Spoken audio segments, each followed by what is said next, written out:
So ngunyan, pag-istoryan niya to ining in-interview kasi mga kababayan ng Philippine Daily Inquirer itong si dating Senador and Senate President Juan Ponce Enrile na ngayon po presidential legal advisor ng ating Pangulo tungkol sa It says without saying that the senators are not familiar with the Constitution that they serve.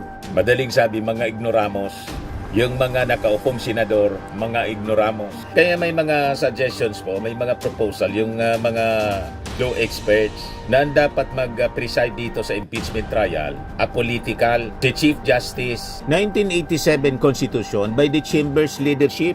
I think there is some misunderstanding along the way. I don't know why. Once an impeachment is filed with the Senate, we have no other choice except Nagbabagang mga balita at pagtalakay sa mga isyu ng lipunan. Pulsa, opinyon, banat at paglalantad sa katotohanan. Pulsa, what you see is what you get.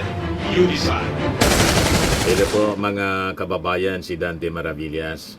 Kumusta kayo mga manoy, mga manay? Si Dante Maravillas po, Bicolano vlogger, broadcaster, journalist from Albay. So ngunyan, pag-istoryan niya to ining in-interview kasi mga kababayan ng Philippine Daily Inquirer itong si dating Senador and Senate President Juan Ponce Enrile na ngayon po presidential legal advisor ng ating Pangulo tungkol sa nangyaring handling ng impeachment case laban kay Sara Duterte, handling ng Senado. Pinangaralan po ni veteran Senator Juan Ponce Enrile yung mga senador. Yung ginawa niya ni Bato de la Rosa, unparliamentary pero pinalusot mga kababayan. Yun ang masama doon ng presiding officer ni Chis Escudero, yung Senate President. Abogado naman itong si Chis Escudero. Pero pinalusot niya. Kung si GPA mga kababayan, yung presiding officer sa impeachment trial, tulad noon mga kababayan, malamang itong si Bato de la Rosa mag-walk out kasi siguradong susuplahin siya ni Juan Ponce Enrile. Yan ang sabi dito sa report po ng People's Tonight. Binatikos ni Chief Presidential Legal Counsel Juan Ponce Enrile ang inihaing resolusyon ni Senator Ronald Bato de la Rosa sa Senado na humihiling na ibasura ang impeachment complaint laban kay Vice President Sara Duterte. So sabi po ni Enrile, ang ginagawang pagharangan niya ng mga kaalyado ni BP Sara sa Senado sa impeachment complaint ay isang patunay na ayaw ng Vice Presidente na matuloy ang paglilitis sa mataas na kapulungan. Malinaw po. Yan ang sinasabi natin noon pa. Kaya yung sinasabing bloodbath, hindi man po yun totoo.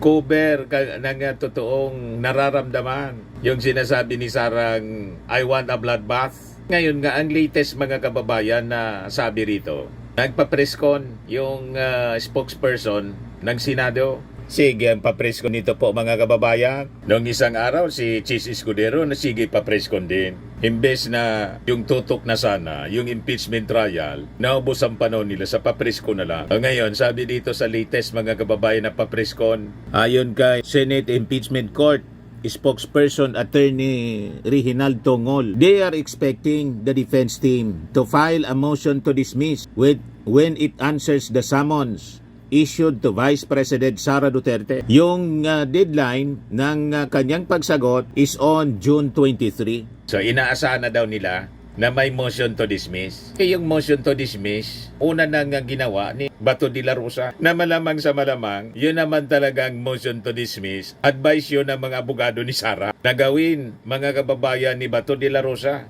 Kahit hindi dapat, sabi ni Juan Ponce Enrile, isang veteran senator at abogado, unparliamentary niya yung ginawa ni Bato de la Rosa na siya mismo yung nag-motion to dismiss. Grabe mga kababayan yung ginawa ng mga Duterte senators. Sinalaula na nila yung Senado. Yan sabi kahapon ni Juan Ponce Enrile. The resolution niya of Senator Bato de la Rosa, with due respect to him, is unparliamentary.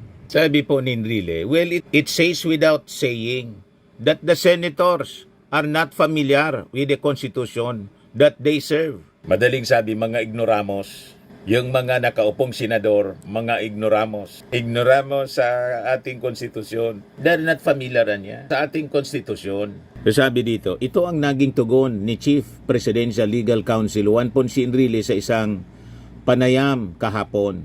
Nang tanungin siya kung ano ang naiisip niya tungkol sa mga senador na umano'y nagpapakilala ng bagong mga patakaran na wala sa konstitusyon. Second anya, they do not know the meaning of the role as jurors in an impeachment trial.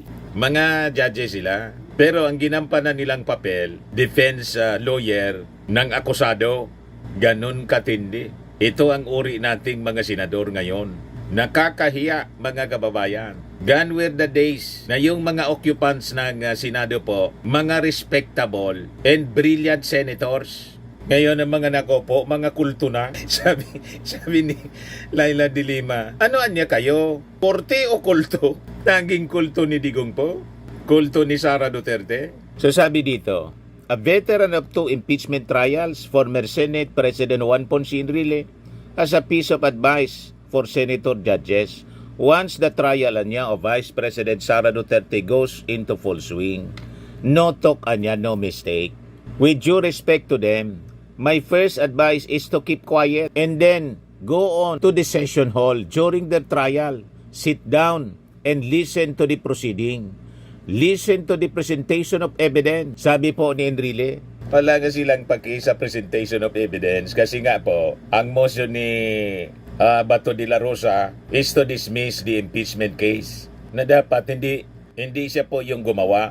Inunahan niya, umakto na siya bilang defense lawyer ng akusado. Sabi ni Enrile, the first lawyer niya in the prosecution may tangle with each other but never interfere unless you want to ask a clarificatory question to understand the meaning of the evidence that is being presented. Kaya nga po, ang kailangan dito, itong si Chis Escudero, kasi lahat ito lumusot in his watch as presiding officer. Pati yung mga unparliamentary na motion na hindi man dapat ginawa, wala siyang pinalusot niya, lumalabas ka sa board. Kaya may mga suggestions po, may mga proposal, yung mga law experts na dapat mag-preside dito sa impeachment trial, apolitical, si Chief Justice ng Supreme Court tulad noong panahon ng impeachment trial ni Erap, si Davide po, Chief Justice Davide, ang presiding officer. Sa gitna ng criticism ng handling ng Senado sa kaso ni Duterte, sabi po ni Enrile, posible anyang may misapprehension of the 1987 Constitution by the Chamber's leadership. I think there is some misunderstanding along the way. I don't know why. Once an impeachment is filed with the Senate, we have no other choice except to hear, try, and decide it. Yung forthwith nga po, hindi maintindihan ng mga senador, mas naintindihan pa ng mga estudyante po na in-interview. Tinanong po, ano anya yung forthwith? Ang forthwith anya, agad-agad, immediately. Yung sagot ni Chis Escudero sa forthwith, kung ano anya yung sinasabi sa batas. Ganon, mga kababayan. Sabi po ni Enrile, once anya it is within the jurisdiction of the Senate, it has to discharge its duty to judge the case. It's sui generis, one of its kind, sabi po niya.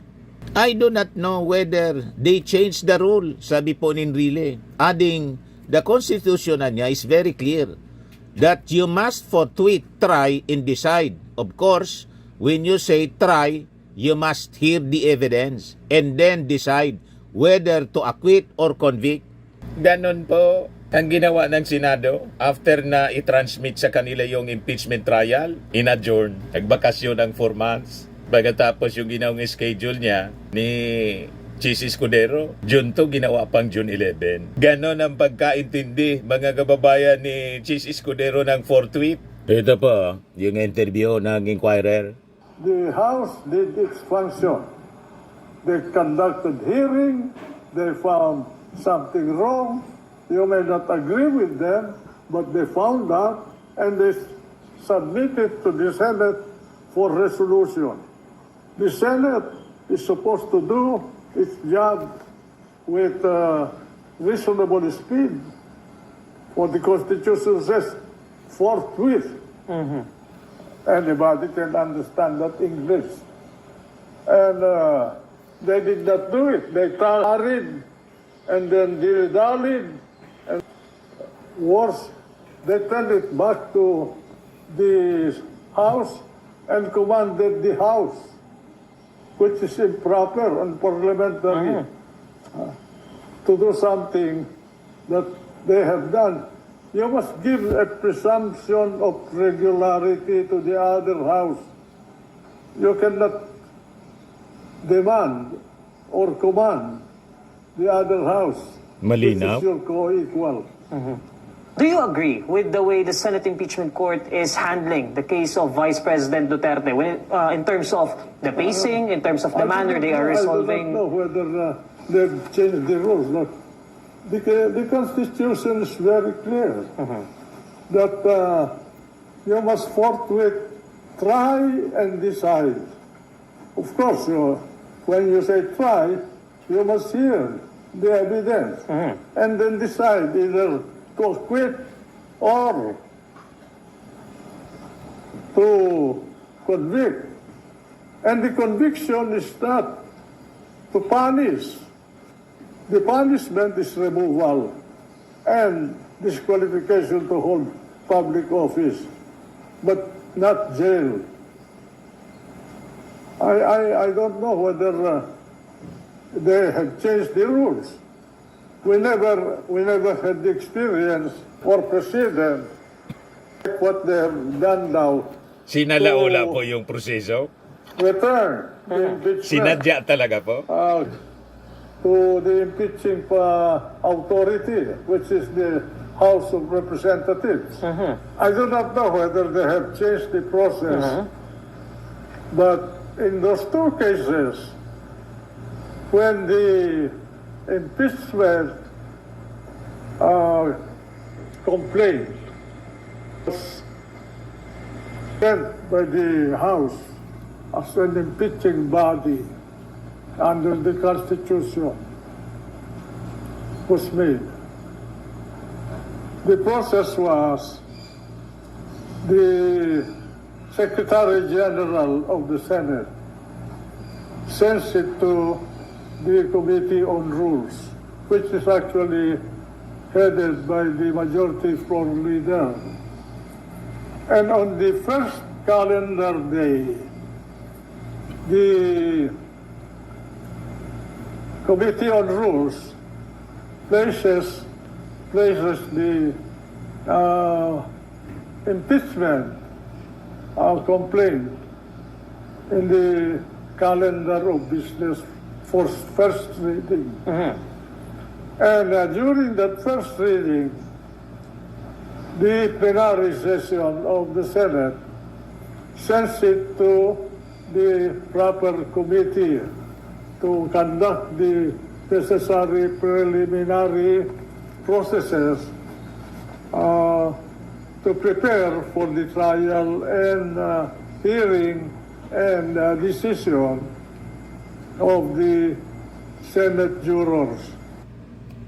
O ngayon, tulad ng ating posisyon at paniwala, ganon din ang paniwala ni Juan Ponce Enrile sa kanyang paniwala, mga kababayan. Kaya ito ginagawa, lalo ng kanyang mga kaalyado.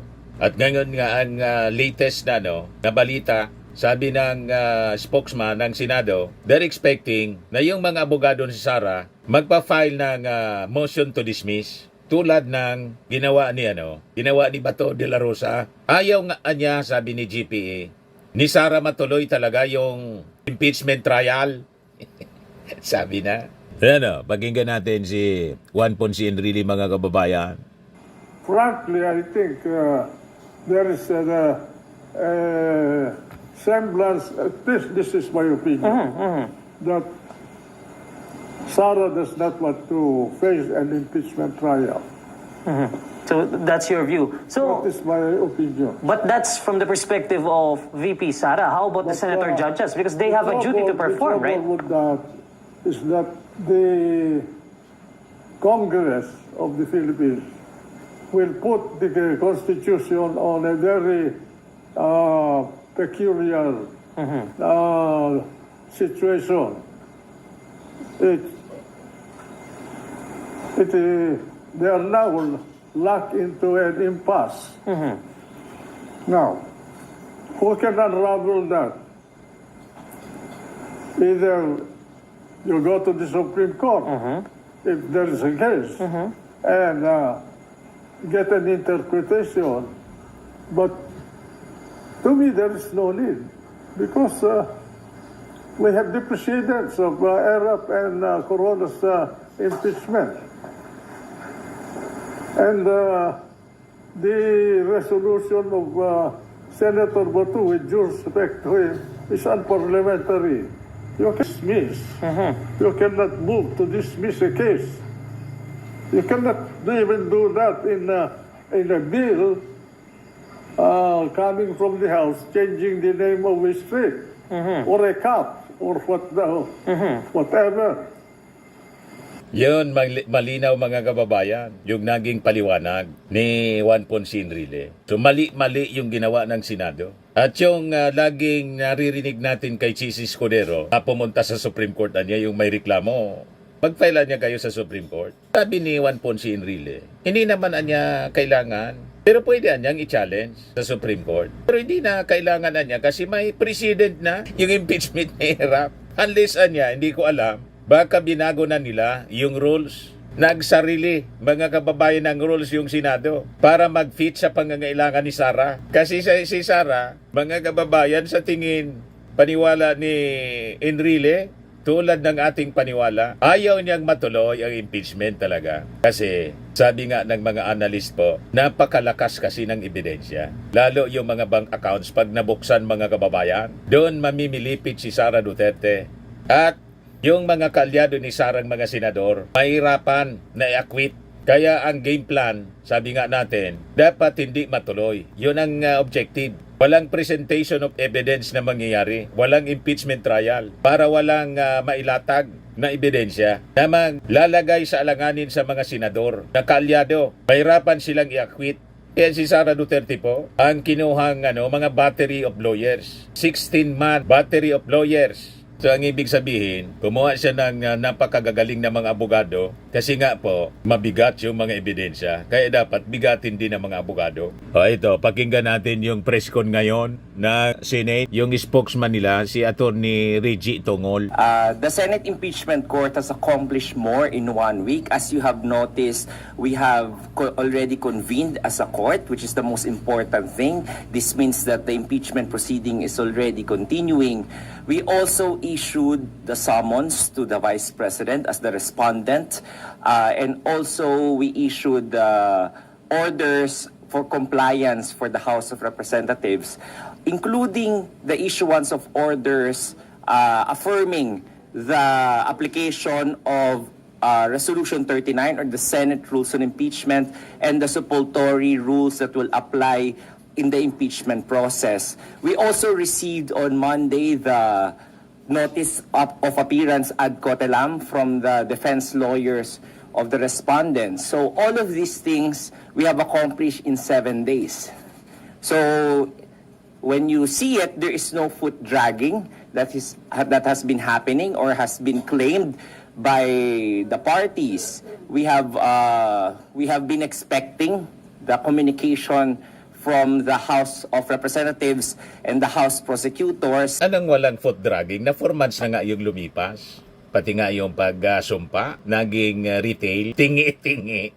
Imbis na sabay-sabay na nagsumpa, unang nagsumpa si Chis Escudero. Tapos yung mga senador, the following day. Imbis na kay-schedule na yung pagbabasa ng articles of impeachment, pinabalik yung kaso sa Congress. Wala attorney maniniwala na walang foot dragging. Malinaw pa sa sikat ng araw ang foot dragging. Ang dami kayong mga requirements sa Senadong hinihingi na dati hindi man ginagawa kasi may president na nga, sabi ni Juan Ponce Enrile.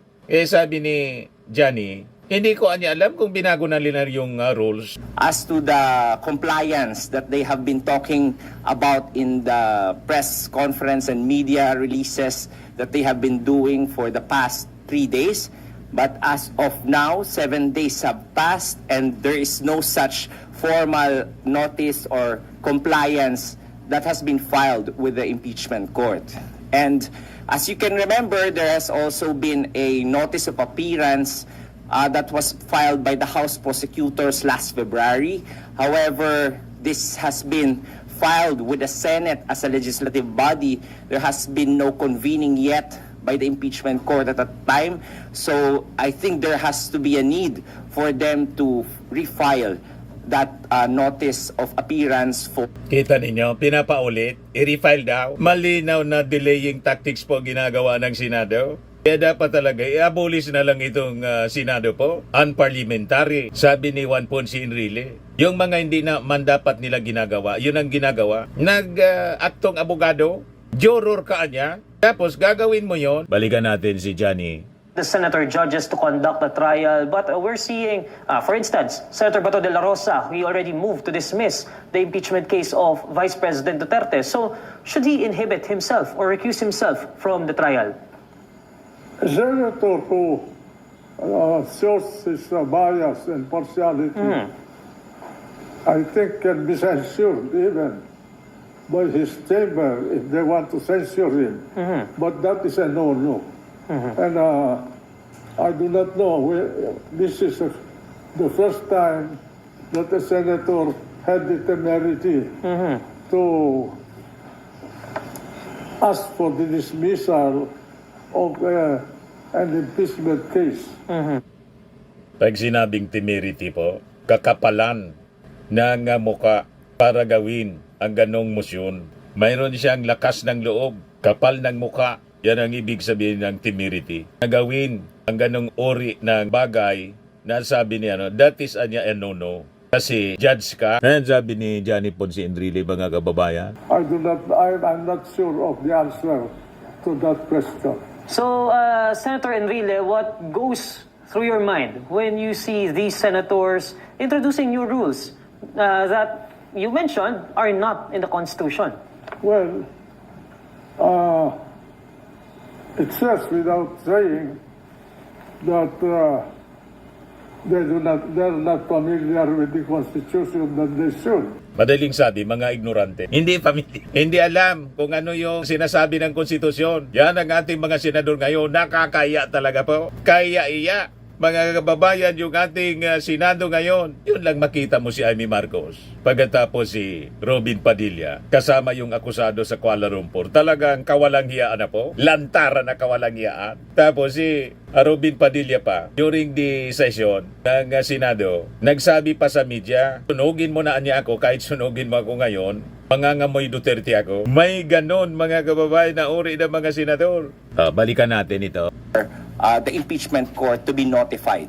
So all of these things we have been waiting for them to do, but instead of doing what they said they would be doing, they have instead spent their energy criticizing the impeachment court. Kita ninyo, binabaliktaran pa yung Congress. Yung Congress na natapos agad-agad yung kanilang trabaho, binabaliktad ngayon ang spokesperson ng impeachment court ng Senado. Ang may sala na yung Congress, sila yung may kasalanan kasi dapat sana sinunod na yung schedule para sa hearing. Gumawa ng schedule si Chis Escudero, siya man lang yung nagbago.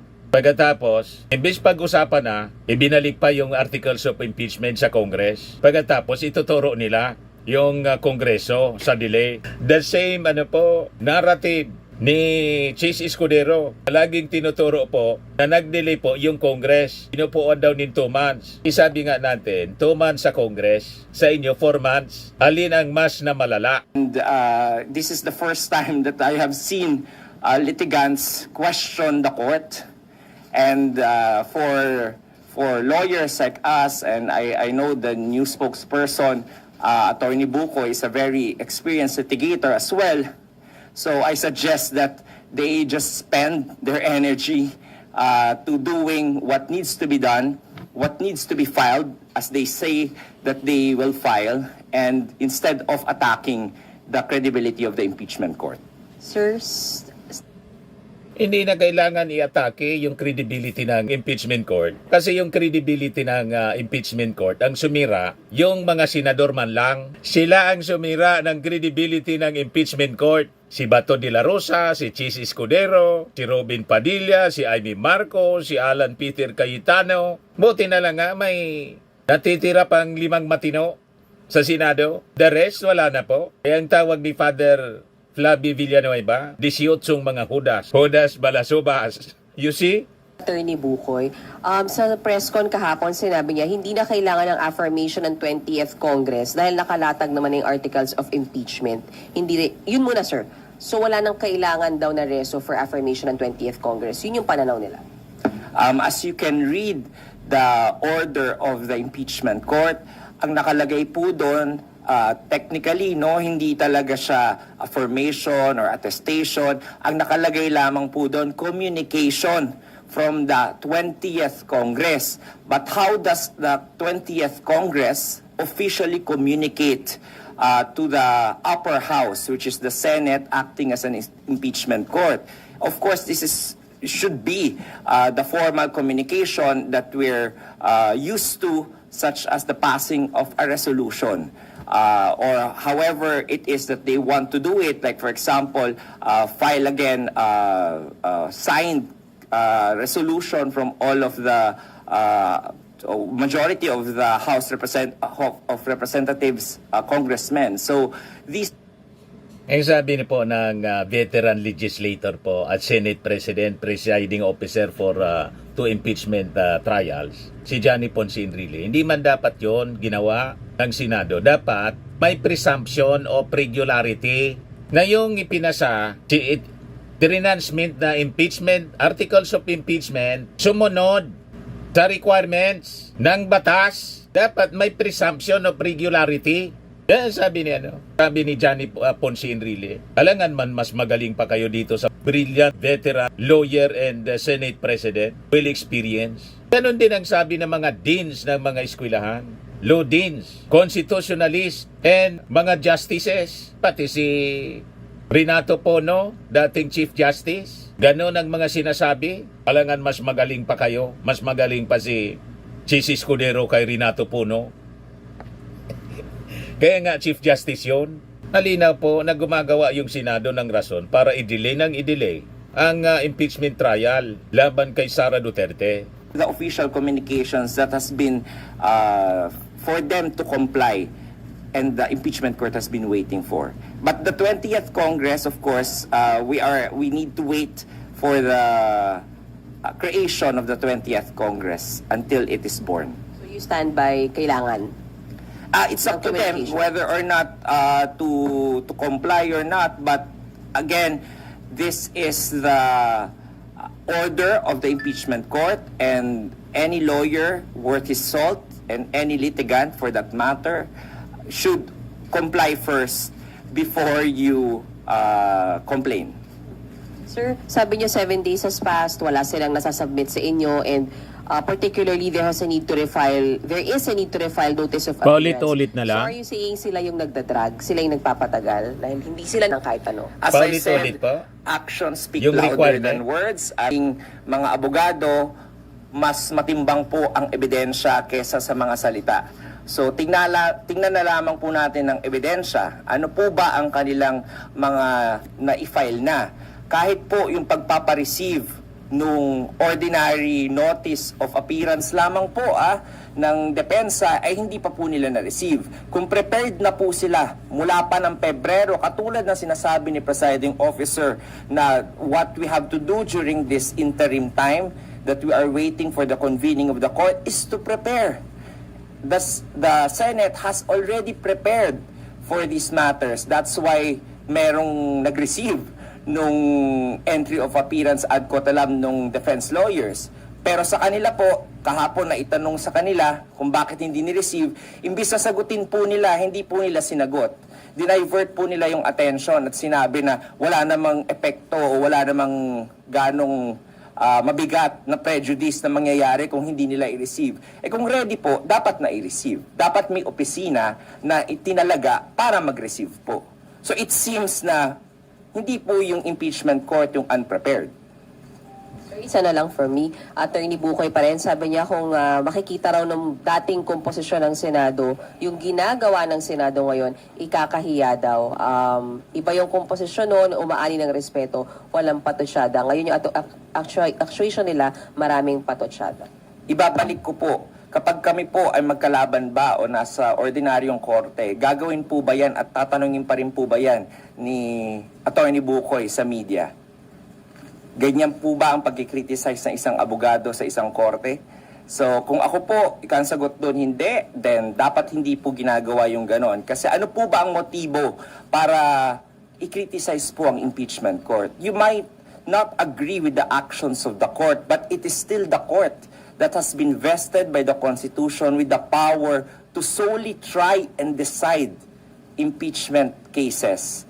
And doon pa lang namang po, dapat meron tayong pagrespeto at hindi po natin Paano mo irerespeto ang isang tulad ni Bato de la Rosa na dapat hindi man nagmosyon kasi senator judge siya? Paano mo irerespeto ang isang tulad ni Robin Padilla at saka Amy Marcos na tumatayo sila na senator judge kasama yung akusado? Ano ba? You demand respect. Pero yung mga actuations ng mga members ng Senate, impeachment court, hindi man karo respeto. Kahiya-iya yung mga ginagawa. Kaya yun ang naging reaction nga ni Juan Ponce Enrile. Should. And the second, that they do not know the meaning of the role as jurors in an impeachment trial.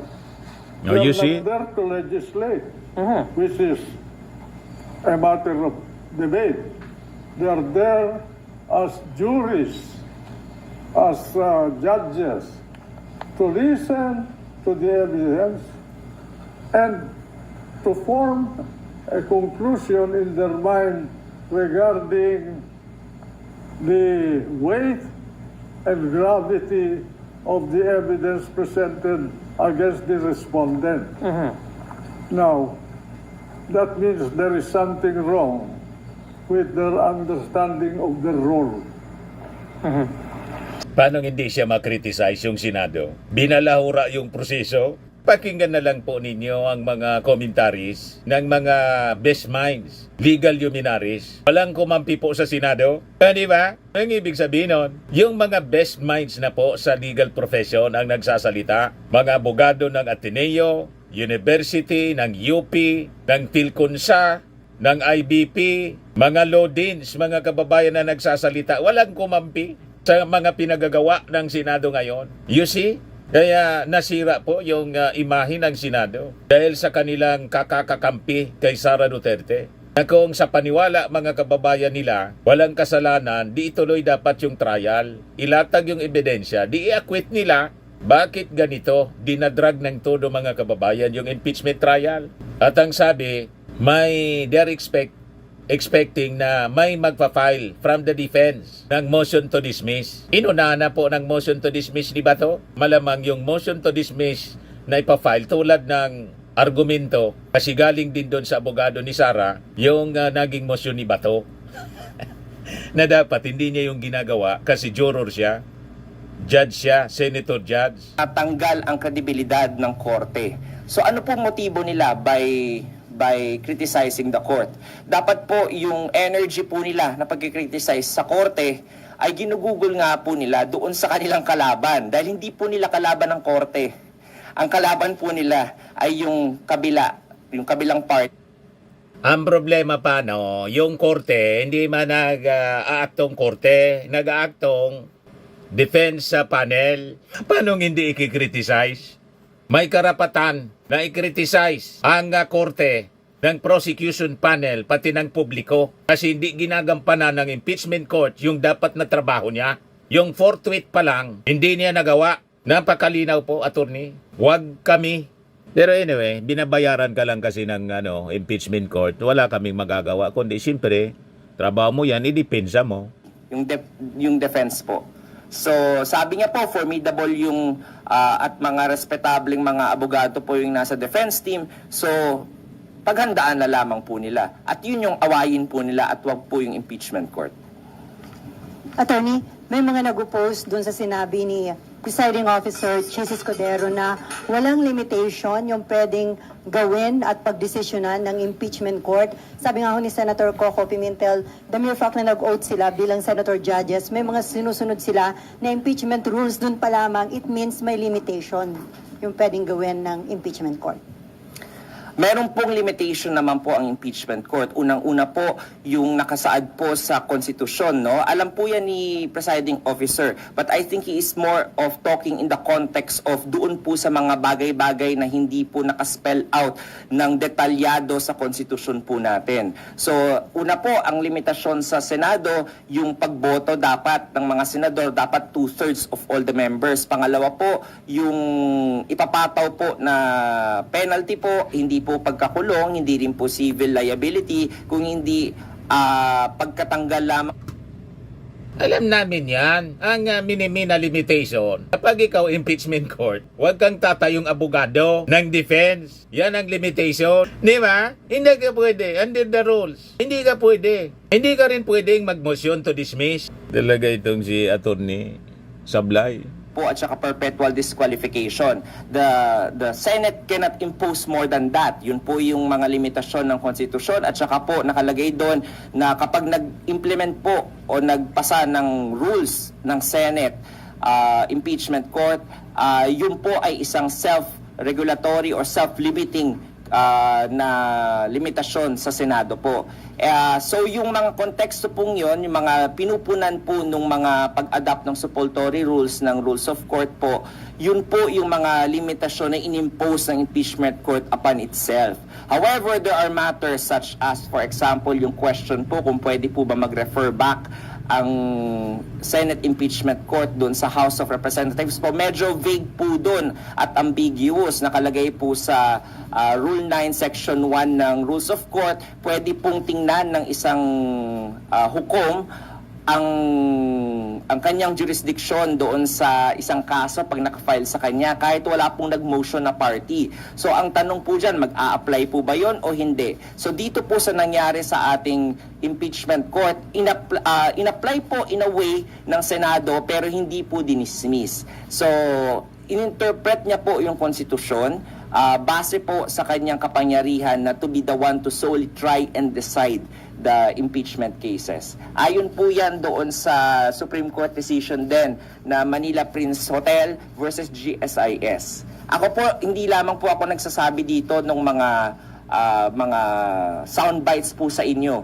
Kasi po bilang abogado rin po, kailangan po namin na ipaintindi rin sa sambayanan kung ano po yung mga legal na basehan. So part of our duty as spokesperson bilang abogado po is not to just na magbigay po ng PR statement sa inyo, pero mag-educate din po kung ano po yung legal basis. So you're saying, attorney, na hindi general yung naging statement ni SP Chis na walang limitation yung kayang gawin at pagdesisyonan ng impeachment court? Yes po. Ang ibig po niya sabihin doon, for those na ambiguous and vague, doon po walang limitation na i-interpret po ng Senate as an impeachment court yung kanyang kapangyarihan. Ayon nga po doon sa Supreme Court case na yon ng Manila Prince Hotel versus GSIS at saka po yung sinusundan natin na persuasive na US case na Nixon versus US po.